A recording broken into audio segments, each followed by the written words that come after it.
Hey everyone, back again. Today we're going to finish off Angela Davis's Women, Race, Class.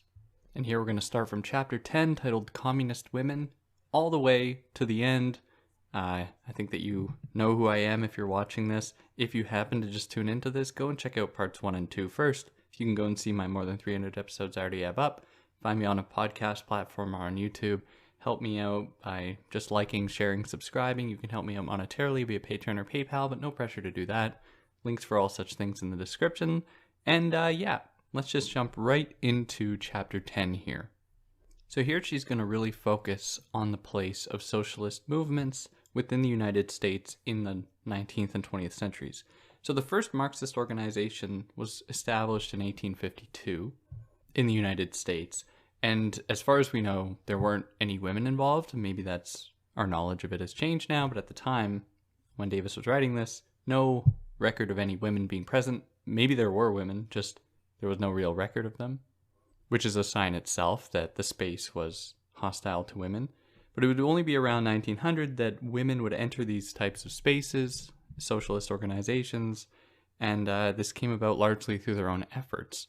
It's not as though one day they were just welcomed with open arms and that was it. They had to really fight to earn their place there. So some of these women, including Pauline Newman, Rose Schneiderman, they bridged the gap between working class issues and the struggle for the vote for women.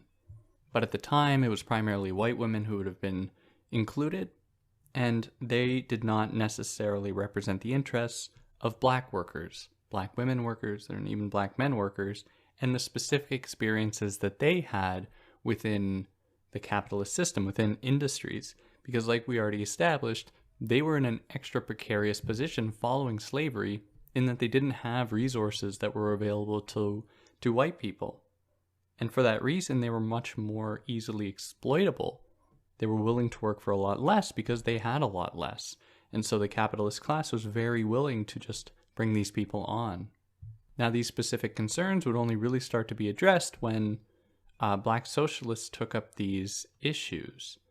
So Lucy Parsons, for example, was one such person, was also an anarchist, who saw capitalism as a prime evil. She went so far as to say that focusing on race and sex was kind of a distraction concocted by capitalists themselves. So she believed that anything that didn't center capitalism and the class system was just a big distraction propagated by capitalists to divide people, like making the conversation about race or about gender was just a way to distract from the real evil here. Then there were other people, a white woman actually by the name of Ella Reeve Bloor, who would often speak at strikes and other organizations, other demonstrations, and she acknowledged the intersection of racism and classism and acknowledged that black people experience capitalist oppression in a way that's very different than white people.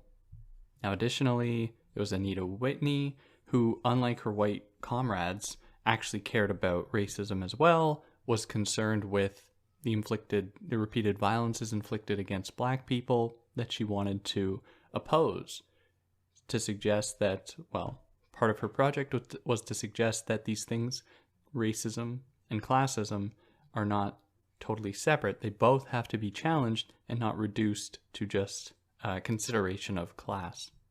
Then there was a figure of Elizabeth Gurley Flynn, who was a white opponent of capitalism, or to capitalism, and who was disenchanted with big socialist groups, preferring instead grassroots movements instead of these bigger established organizations, because they tended towards hierarchization, they tended towards in-group fighting, and so on. And she acknowledged here, or in her life, she acknowledged and raised awareness of race, sex, and class and the differing ways that they are targeted. And then finally, she includes many different figures. These are the ones I'm highlighting here, but then there was also a woman by the name of Claudia Jones, who was a Trinidadian woman who immigrated to the U.S. as a child and who opposed patriarchy, who opposed sexism indicative of patriarchal institutions and society. And she called attention to the white socialists who had black servants or black people working their land. She thought that socialists needed to interrogate racism and sexism for socialism to possibly happen. Now, this was a common phenomenon where there were these white people who were concerned about their money, concerned about their wealth, who didn't actually care about black people, black workers, and were very much willing to hire them for very cheaply to work in their homes. Meanwhile, they are criticizing the capitalist economy, drawing parallels between it and slavery, describing the horrors of wage labor, all really to solidify their own position while exploiting themselves or participating in exploitation themselves. Now that puts us here into chapter 11, rape, racism, and the myth of the black rapist. So sexual assault is disgustingly common in many different walks of life, unfortunately. And the first laws against it were meant primarily not to defend women who were the primary victims of sexual assault, but to protect men who viewed that women were their property. And so it was an issue where if a woman were to be sexually assaulted, the law wanted to reflect the interests of the closest man in her life, be it her father, her husband, to make sure that his interests were protected and that his property was protected, because women were primarily being viewed as ways to extend the family line as essentially just breeders. And so the first laws against sexual assault were directed to men's interests, or reflected men's interests. Now, when these first laws came out, really in the early 20th century, there were actually very few men who were convicted and executed for committing sexual assault. And of the 455 between 1930 and 1967, 405 of them were black men, which was disproportionately high, of course, compared to the population. So it was primarily targeted against black men. So Davis suggests that this might explain why, at its conception, the anti-sexual assault movement, black women did not have the same response to it as white women did, where there was fear among black women that more enforcement of laws and regulations against sexual assault would disproportionately target black men. And there's a long history of black men being really being sought out by a mob for a lynching because they are believed to have looked at a white woman, or, like in the case of Emmett Till, believed to have whistled at a white woman. Emmett Till was just a child who was tortured for having whistled at and killed for having whistled at a white woman. Now, this is all to forget the fact that sexual assault was only taken seriously if the victim was a white woman or a white girl. If it was a black woman, of course, the police, law enforcement, policymakers, they didn't care about that, which just added fuel to the fire in drumming up suspicion on the part of black women about the anti-rape movement and how it was going to affect themselves and their communities. And then there were many cases in which police officers would assault black women, like in the case of Joanne Little, who claimed to have killed the guard who was trying to rape her, and because she murdered someone, but she was doing it out of self-defense. Eventually she was acquitted, but it reflects instead the fact that there was this power dynamic between police officers and black women where they would use that opportunity to assault black women. And Davis includes many other examples just to highlight how prevalent this was. So encouraged policing and encouraged stricter rules and punishments in the case of sexual assault were a way by which to enforce further policing over black men and the black community more generally. So against black women, rape was an extension of slave owners' control over her body, and the societal disregard for black women's experiences with sexual assault reveals society's complicity with this extension of slavery, of this arm of slave power to control black women's bodies. Now, in those cases in which black women would be victimized or be victim to sexual assault, there was an entire apparatus, or the many institutions that focused on presenting news to the public would frame it as, they would victim blame and suggest that this has something to do with black women's promiscuity that resulted in them being assaulted, and not actually about the fact that they were assaulted, in most cases, by white men, which is all in favor of normalizing these dynamics and to normalize the continued subjugation of black women and black women's bodies. Now, this normalization, Davis says, was imposed, in her words, on men of the working class, or white men of the working class. Her point being that white men of the working class didn't believe this, and that they were effectively brainwashed, or these ideas were imposed into their minds so that they would participate in oppressing black women, when,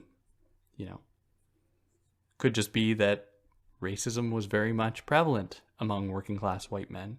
But she continues, she says that once white men were persuaded that they could commit sexual assaults against black women with impunity, their conduct toward women of their own race could have remained unmarred, or could not have remained unmarred.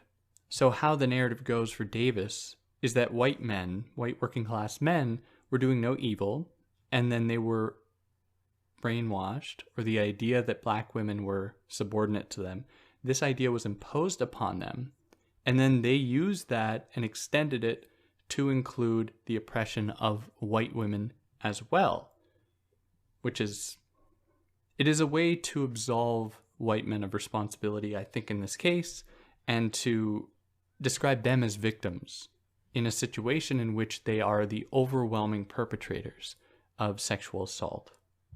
And feminists as well were taking up these claims, or they believed this stuff, like Gertrude Stein or Shulamit Firestone, who naturalized the perception of black women's subordination and black men's over-aggressive sexuality. Firestone believed that white people were the world's Oedipal parents, in the sense of Freud's Oedipal paradigm, and believed that black people were like children. And this was a way to explain, for Firestone, black men's desire to assault white women, and black women wanting to be sexualized and assaulted by white men, which is just a way to naturalize these very social and culturally determined dynamics, to make it seem as though there's no alternative. Now, in the case of black men, the history to it is really complicated, in that there was both this intense fear on the part of white women that black men were going to victimize them. And this is something that's come up through this text, white women consistently fearing that if black men earn the right to vote or earn power, then they would participate in the patriarchal exploitation of these white women who were scared of black men's entry into these fields. And this same fear extended to this idea that black men are more likely to commit sexual assault against white women, which wasn't true, but this fear was very much prevalent. Now, one of the complicated things about this is that during slavery, and even in the post-slavery period, there were concerted efforts to demasculinize black men and to make it seem as though they are not very strong or sexually desired or desirous. There was an entire effort to infantilize black men and to reduce them to the state of being not strong, but, making them docile to be subordinated. So there was this strange shift in which suddenly there was this no longer white women having control over black men. Suddenly there was this fear that black men were going to impose control over white women in the post-slavery period against, well-off white women. At least their interests were being reflected in law. Plus, if there was this emerging narrative about the threat posed by black men against white women, this could be used to justify mob violence against black people, like mentioned earlier in the case of Emmett Till, where white people were using any justification they could to continue inflicting violence against black people, black men and women, primarily men in these cases, but also black women. Also, this was largely a distraction and a deflection from the fact that most sexual assaults were being committed by white men against black women, as a way to control their bodies, many, including many other reasons, to subordinate black women to continue their life of subjugation to white men. Now, this was all, of course, good business for capitalists who wanted there to be conflict between white and black people. It meant that entire swaths of the population were more ripe for exploitation. Now, the efforts to oppose these violences, those inflicted by white men against black people, so many people were opposing this, really so many women, so many black women, including Ida Wells, who we mentioned in a previous episode, who had 3 of her friends had been lynched. And so she, joined by Mary Terrell, they really worked to oppose lynchings because, like, it's such a weird thing to even say. It's like, it's unreal. And it would be in 1922 when the NAACP established the Anti-Lynching Crusaders. This sought to create an integrated women's movement against lynching. Now, for those who don't know, maybe you're not born in the States, the NAACP is an acronym for the National Association for the Advancement of Colored People, which has made unbelievable strides in improving the conditions of black people within the United States. Still a long ways to go. Of course, the forces they're up against and have historically been up against are incredibly strong, but they've done a lot to improve these conditions. Now, just so you know, now Davis concludes this chapter by focusing on how class system encourages sexual assault, where rich people have courts and politicians on their side in order to reflect their interests. And it also helps, similarly under slavery, to inflict sexual assault, to use women's bodies essentially as cattle to raise more children, and to bring children into the world in a situation where they are going to be, their only options are going to be wage labor. It's good for the capitalists and for the ruling class to continue these trends. Now that puts us here into chapter 12, Racism, Birth Control, and Reproductive Rights. So this is where it's going to get a little dicey here. That is, we're going to talk about some pretty difficult, conversations that need a lot of nuance, demand a lot of nuance. So at first, the proponents of birth control advocated for voluntary motherhood, and they were subject to similar mockery that the suffrage, the women fighting for women's rights, they experienced. So people didn't want, or women didn't want, to be forced into motherhood if they could avoid it. So the introduction of birth control and the birth control pill was a way by which women could determine when they would actually get pregnant. You know, that, of course, this is something that if I had the ability to get pregnant, I would definitely want to be able to have control over when that happens and not have it be determined for me. Now, the women that fought for this were ridiculed. It was believed that, women were just not equipped to emotionally and intellectually handle their own bodies. And so they were treated like anyone who fancied this, they were treated like, they were punching above their weight. Like, women actually had no stake to their own bodies, and it was all a big joke.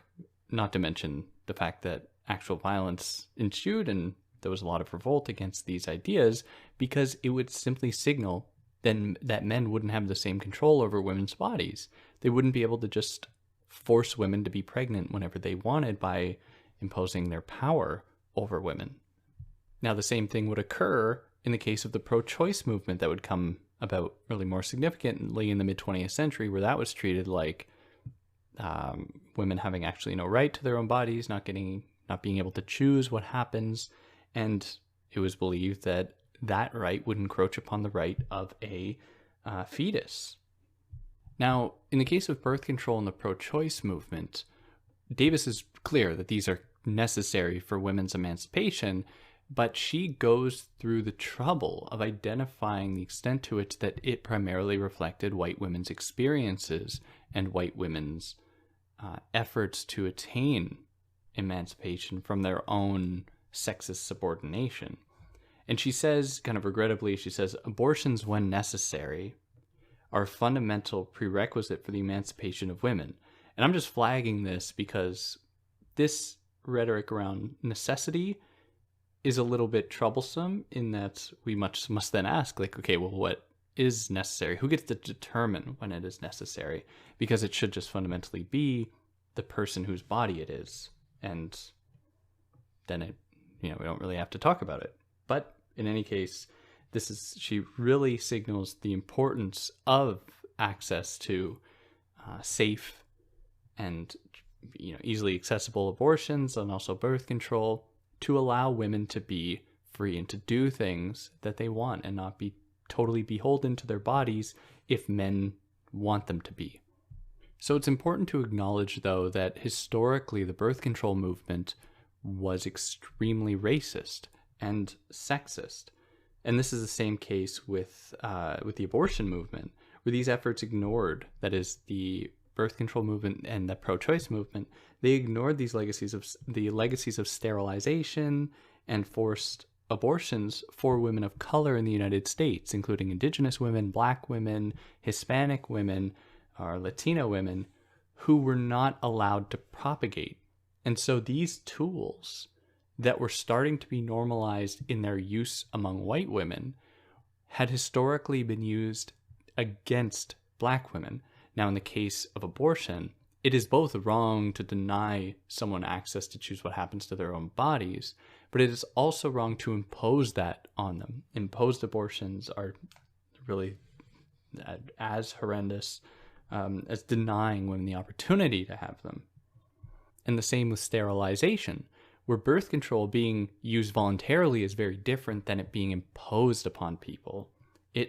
All of this hinges upon an acknowledgement in that, so-called classic liberal sense that each person is their own autonomous being, and they should be able to choose with their own reason what happens to their body that is their own. And that cannot happen if people are forced to be sterilized, forced to undergo an abortion, or being denied these things. Now, simply, these movements had to address these histories. And if they had, it would have been a good way to include Black and Indigenous women into the fold and to bring them into that struggle.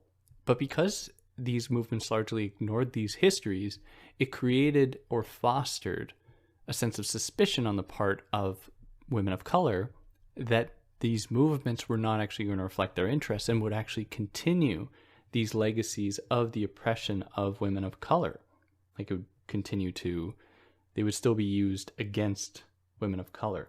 So Black and Puerto Rican women comprised about 80% of the deaths from illegal abortions in the years before abortion was criminalized, which was also not reflected in the pro-choice movement. That is how it was going to actually be good for Black and Latino women in their quest for bodily autonomy and for emancipation. Now, additionally, and this is one of those points that are often co-opted by people who don't like bodily autonomy, where Davis suggests that for these women, like Black and Hispanic women, Indigenous women, abortion was less a demonstration, or to access abortions was less a demonstration of women's emancipation, because for them, they had been associating it with sterilization, forced sterilization, with forced abortions. And so for them, it was actually a sign of more oppression, not necessarily less oppression. And for them, even in cases where they chose these things, they would often be motivated by a desire to refrain from bringing a child into horrible conditions that they were living. They didn't want to bring people into this. And there's one, there was one case that she talks about in which an enslaved woman murdered her own children because she didn't want them to live in that world, which is obviously a very horrible thing to have happened. But in any case, it reflects the extent to which that there was this active desire to avoid bringing more people into the situation because it was that horrible. In any case, the ability to avoid and cancel pregnancies was integral to all women having more opportunities to work and access other arenas, which was primarily relevant to wealthy white women who could move around and could pursue different jobs.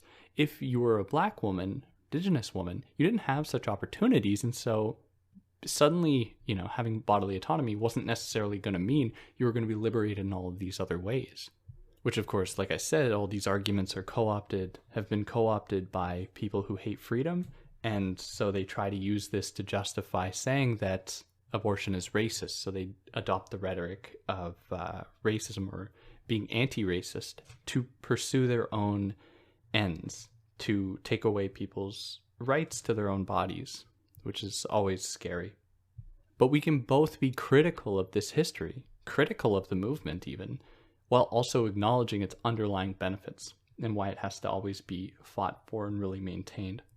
Because currently the land of so-called liberal democracy takes away more than half the population, or ceases to protect half of the population's right to their own body. Pretty scary thing for the so-called classic liberals to be taking away people's bodily autonomy. But whatever suits their agenda.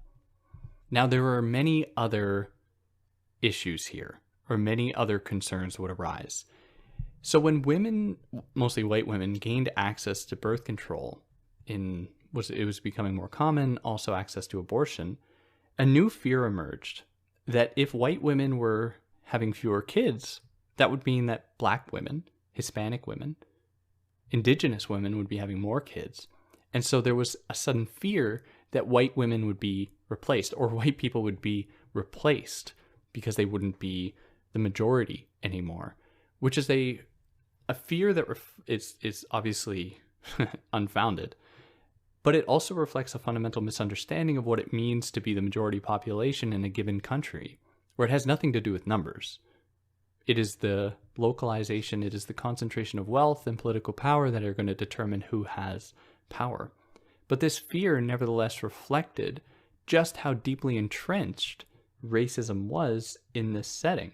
So this was called the race suicide thesis, that white people would be essentially committing suicide as far as their race went by having fewer children, and they would be replaced. And it dovetails with the replacement theory as well, the idea that white people won't be the majority population anymore, and so that would mean that they will be treated like minorities, which is just really telling about how much people actually know how poorly minority populations are treated and how they don't want to become that. At least that is made apparent in this fear, yet they nevertheless refuse to acknowledge it and choose instead to fight for their own privilege, their own power. So there were actually efforts to increase the prevalence of birth control consumption and abortions among Black, poor, immigrant, indigenous women. And of course, it was going to be done in ways that were less safe, less reliable, which could participate in offsetting this fear, or a relative rise in the population of Black children versus white children or indigenous children. So in that way, it would also be weaponized to continue these histories of the oppression of Black women and Black people. Now, for socialist women in the early 20th century, birth control was important, but it wasn't their central aim. It wasn't their primary focus. So some, like Margaret Sanger, they were problematic in that they advocated for birth control to reduce the number of workers, which was very racist and really eugenicist. It was an example of eugenics, because among the socialists there was this idea that if there were more and more workers, there would be less opportunity to oppose capitalist exploitation, because the capitalists could just say, oh, you don't want to work? That's okay. I have thousands of people lined up outdoors because of this entire population, so many people, they'll work for me and then I don't need you. So socialists thought that the worker pool had to remain small. But when we have discussions about this, we must ask, who are not going to be reproducing in this situation? So they, obviously in most cases being white women, would want white women to still be having kids, but wanting to reduce the number of Black women having children, or indigenous women having children. And this just reveals the extent to which that racism can seep into even these socialist circles and these socialist movements, and draw from earlier histories of racial oppression. Now, in the pro-choice movement, the 60s and 70s, knowledge of these histories became more apparent. There was also, television was being made more accessible, radio being made more accessible, a growing, an elevating lower class, still not in good conditions and still a very strong poor class of people, but people had more access to communication and connection with others, and suddenly people could then become aware of these different histories, become aware of different people's experiences. And so in the 1970s, there was a case in which two sisters, Minnie and Mary Ralph, who were two kids in the 70s, they were forcibly sterilized because they were deemed mentally unstable or mentally disabled. And so it was used as justification to sterilize them to make it sure that they couldn't reproduce. And this created quite a stir, even among white women who thought that this was unjust, because it should be considered unjust. And this helped to bring into perspective the differing ways in which Black women experienced this struggle and how they had very different needs compared to white women. And then there was the added, just to conclude this chapter, there was the added effect of white women actually being jealous of Black women being sterilized without their consent, because white women wanted this, because it would mean more opportunities technically for some white women who could access it themselves, but still for Black women who couldn't still access political office or many jobs, education. Like, it didn't necessarily mean more opportunities. And that'll put us here into the final chapter, chapter 13, the approaching obsolescence of housework, a working class perspective in which he's going to consider the place of housework and the many sexist and racist implications of it. So women's work in the home is an endless cycle. There's no retirement for women. Today can speak to this, where women are often expected to work jobs and then also expected to take on all of the domestic tasks, which is just called the second shift in their day. They work one shift in their wage labor jobs, and then they go home and then take care of the house, take care of the children, while a dude probably goes and plays video games or something. And this just reflects how traditional we still are, and participate in the continued subjugation of women and expect women to take on all of these tasks, not to mention all of the extra emotional labor that women are expected to take on, all of the managerial roles in the household, and everything like that don't even cross many men's minds. And a lot of it is just invisible. And men aren't socialized to seeing it. And so women are largely expected to take this stuff up. Now, even though more men have taken on some of these tasks, more than historically, their efforts are often still framed as helping women. Like, when they do something, they don't see it as a necessary thing they should be doing if they're living in a house, helping to keep it clean, to make sure that children are being fed, that children are getting to their doctor's appointments and swimming lessons, and if you do that kind of thing, or making sure that everyone's well fed.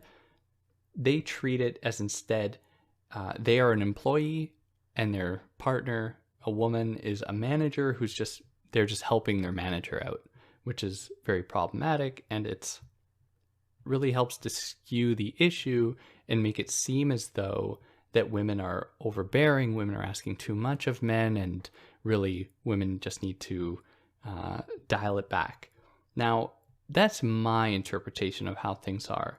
However, Davis takes a little bit of a different stance, in that she sees that even if men took up all of this work instead, all of the mental labor, all of the invisible labor, there would still be the underlying problem of this work existing itself. And this type of work for Davis, it doesn't stimulate any creative or productive desires. It is just mundane, laborious chores. Like, we all know, and no one likes them. They suck, but we do them. Now, her point is not to say that men should just take up half of the work, or even more than that, because she says that this work would still exist. Instead, she advocates for the socialization of housework, where it's no longer a private thing, where people just, are expected to keep their own places clean. Instead, this could be something that was organized by the state, where people would come around and clean houses professionally. They could do it quickly, and it would free up time for others to actually work on things that mattered to them. Now, seems like a good idea in that it would also mean that the work could happen more efficiently, because if there were teams doing this and they could go around, provided that you consented to having people come into your place, like, and taking this on, they could do it a lot quicker than you can, and it would free up time for you. And assuming that it being socialized, they would have good wages, they wouldn't be exploited, and so on. Now, that's all well and good, and I think that's fantastic. But until that happens, this shouldn't preclude from having discussions about how men need to be taking up way more domestic tasks and responsibilities than they do. And there's probably someone listening like, oh, I take up all this work, and that's fine. You're doing great. You keep going. But just on average, acknowledging how this is unequally distributed and what can be done to try to improve these conditions for women. Now, so long as capitalism doesn't see value or the opportunity to earn profits in this kind of labor by hiring people to work to just clean other people's homes in ways just described, then it won't actually get off the ground. And so in this case, Davis is really drawing upon this Marxist tradition to identify how capitalism will furnish us the possibilities of doing things quite efficiently that can then be usurped and taken over for the workers' benefit so that they aren't being exploited in those tasks. So it's possible that with proper use of industry, we can make housework obsolescent, hence the title of the chapter. That is, we can make it useless. We won't need to keep doing it anymore. And this happened, she was also writing about this quite optimistically, but this book now about 40 years old, this hasn't happened yet. We're still very much within a privatized understanding of household chores, which was, of course, not always the case. Like when people lived in community settings, they would take up the labor and distribute it evenly, not so that it would just be like an individual person's responsibility. And the same with childcare. Like one person expected to raise one child instead of a community helping each other. It's a big task, and it's very difficult to do, especially if both parents are expected to be working in industries as well. Makes it really hard. Now, of course, the implicit association of women with housework can change. Like, there is that potential, but it hasn't always been this way, and that's why it can change. Like, historically, the way that domestic chores would be distributed would be a lot more equal, where she says, and she really draws upon Engels, Frederick Engels, who wrote a lot about the experience of women under capitalism with housework, who believed that the present inequality between men and women is really, or at least the inequality between men and women, was kind of foundational for capitalism, because capitalism relies not only upon labor that it can exploit in industry, it relies upon a lot of other invisible labor, mostly conducted by women, because for the capitalist, they need their worker base to stay alive. They need their worker base to be reliable and to have, to eat somewhat well so that they can keep working. And these tasks fall on women to keep men, mostly men workers at the time and in Engels' time, available to work. And this labor is not valued at all in the capitalist economy.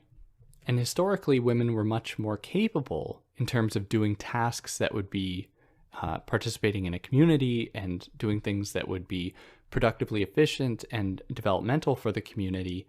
And with capitalism and with its ability to furnish people with basic necessities that are cheap, probably poorly made a lot of the time, this steadily took away people's knowledge of how to run communities themselves, took away their abilities to actually be able to do things with their own knowledge themselves. And the same applies to men as well, like to all people. Certainly something that Davis would recognize. And this is all not to mention that women, there's the pay gap as well. And even with the idea that there could be a designated group of people doing work, taking on housework instead of it being an individualized thing. Like, of course, issues of racism would need to be addressed here, and sexism, where women would be paid less, black women paid even less. These things would need to be addressed. Now, Black women have a very different history and relationship with housework, given the expectation that during slavery they had to take on both domestic labor and work in the fields, work in, do all the child care and everything like that. And so, whereas with white women, there was a steady construction of the idea of femininity and the expectation that white women would go and work in the home. For Black women, it was more a case in which they were expected to take on every role. Like we mentioned in the first episode, they took on this kind of genderless status. And so freedom from this type of labor, while it was really important for white women, for Black women it wasn't necessarily that, the be all end all, because they would still have all of these other tasks that they were going to be expected to do. And Davis warns against, like in the case of white women, that if we just give white women workers in the home a paycheck, treat it as though it is wage labor, then that can make things better. Of course, that would just continue the same cycle of capitalist exploitation that Davis is identifying. Now, it's also important to note how white women's emancipation from household work meant Black women would take on those tasks.